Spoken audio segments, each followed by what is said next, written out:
Voici le Zoom Éco d'Europe 1 Matin. Bonjour Axel de Tarlet. Bonjour Bruce. Alors Angela Merkel envisage d'effacer une partie de la dette grecque, une approche totalement nouvelle qui montre que l'Europe avance. Oui, et c'est très réjouissant car cette crise de l'euro pouvait se terminer de deux façons. 1. L'explosion, la fin de l'euro, chacun reprend ses billes.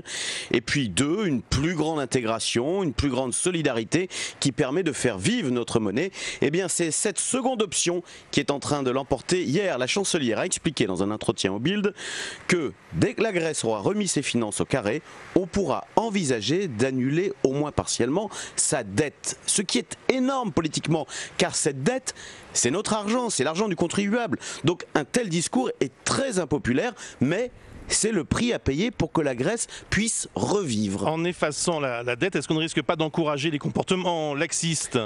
Eh bien, c'est le risque. Alors, d'abord, il y a une condition, c'est que la Grèce soit en excédent primaire. Ça veut dire quoi? Cela signifie que, hors paiement des intérêts, son budget est excédentaire, c'est-à-dire que les recettes sont supérieures aux dépenses. Donc, on est au carré. Et puis 2, les Européens ont retenu la leçon.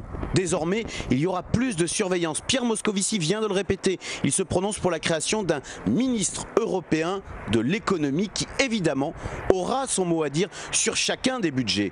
Donc, l'Europe avance, oui, plus solidaire, plus intégrée. On voit le bout du tunnel et c'est tant mieux. Parce que l'autre option, c'était la fin de l'euro et le retour aux monnaies nationales. Merci beaucoup Axel de Tarlet. On va se retrouver dans quelques secondes en direct de Kaboul pour cette matinale exceptionnelle.